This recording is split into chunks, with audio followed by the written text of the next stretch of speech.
Hello, and welcome back to TED Talks Truth and Reality about just how easy it is to make bad decisions. I began the first chapter of Slow Down to Love 35 years ago, from years and years, months and months, weeks and weeks, days and days, hours and hours, and seconds of self-introspective soul-searching. I knew I had uncovered some thoughts and ideas I wanted to put down so my children and my eventual grandchildren might understand how easy it is to make bad decisions and how hard it is sometimes to correct mistakes made when under the influence of selfism. Well locked away from society, I believed I had severed those ties to the blind, unconscious addiction of self-centric choice-making, and truly believed I understood them completely. And as soon as I got out, I was going to tell my journey or retell my journey so others may avoid the traps and pitfalls inherent with me first many realities. But society had other plans for me, and I procrastinated and delayed the completion of the most important project in my life. You know, the best laid plans and schemes will go wrong thing that I mentioned before in an earlier Truth Talk. Because once out of a barred prison, the prison of materialism, that self-concerned physical world, a closed-minded world where unconsciously chosen or self-centric decisions make you a prisoner of selfism, and where using any means and any way does justify all our choices. Selfism was waiting at the gates of physical hell to reclaim me. Hell is here and now, not some imagined fantasy created in the mortal minds of other earth dwellers. I just didn't notice or recognize it soon enough, and I was gradually sucked back on to the merry-go-round of life, with all the other captured souls just going around and around and around, repeating the same old mistakes. The title of the book came to me long before the first word was ever written. My quiet internal search had revealed the importance of slowing down your mind and silently and patiently waiting for some kind of inner divine guidance or inner inspiration to surface, giving a soul the will to go in the right direction. I chose the word love to best define this spiritual inner truth or binding force of the Creator. But once out in the real world, that inner voice was drowned out once again by the loud noise and persistent chatter of the people who blindly function in the collective, cold, impersonal world of the unconscious herd mind. And they are still as confused, and they were still as confused and separated as ever before. Once again, surrounded by this cold, impersonal, unconscious herd mind, I allowed circumstance and fate to blind me also, as I lost sight of the lessons I just learned. That once upon a time tale where evil had been vanquished by self-enlightenment was not ready to be told yet.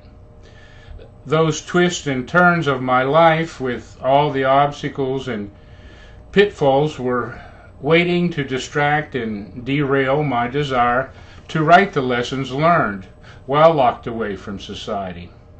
Our cold, unconscious, self-centered society was waiting and had a few more lessons to teach me. My book recreates how and why random fate and chance circumstance affects and influences most of our lives when operating on automatic ego power. And I track this fickle fate from my birth to this point in time.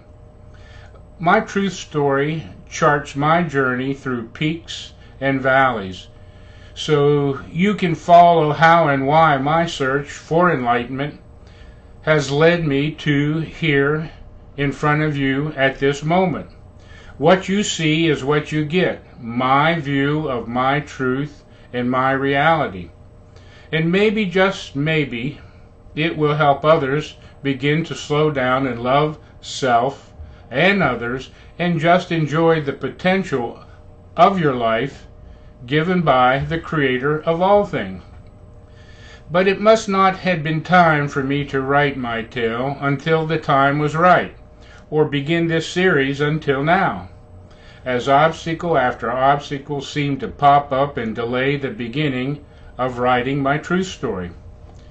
The right time to begin writing my book began to surface on January 10th, 2011, while I was watching the Glenn Beck show on Fox News. He made an indelible comment about the senseless murder of Christina Taylor Greene, the 9-year-old child killed by the nut job who tried to murder Congresswoman Gabby Giffords. Glenn Beck made a simple plea that everyone out there in TV land or in the world in general should not let her death be in vain and should try to do whatever they could to make sure it wasn't.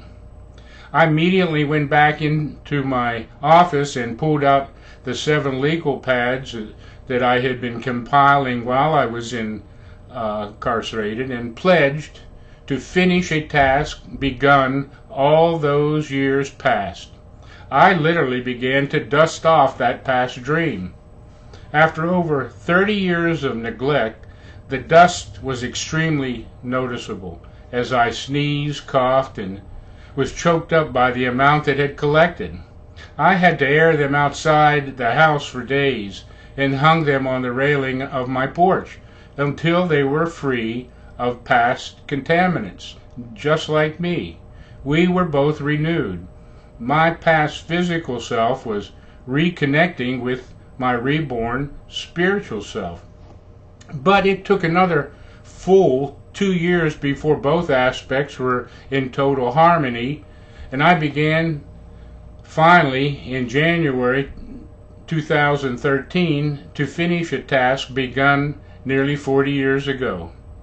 I cover all that in my book, which I finished 1 year ago this week, and sent my rough manuscript off to a publishing wing of Glenn Beck's growing sphere of power and influence, truly believing my quest was done and ended. But there were a few more twists and turns left for me to make before my arrival in front of you today.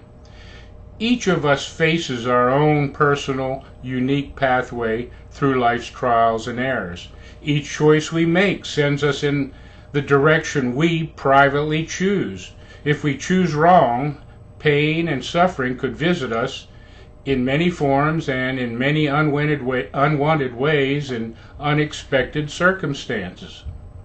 My only goal is to get you to be more aware of the overall importance of our moment-to-moment decision-making process, and hopefully get you to self-discover the value of tempering all your thoughts and deeds with a more spiritual truth in order to better navigate through reality. The actual reality begun by the Creator of all physical things, and have faith and hope in the spiritual power force behind, around, in all those things created by the supreme cause of all of us being here today at this moment in time. Yesterday, President Obama made a speech before the American Legion. He referenced a West Point motto that he tried to follow. He said it was hard to make the right choices and easy to make the wrong choices. A very, very true statement.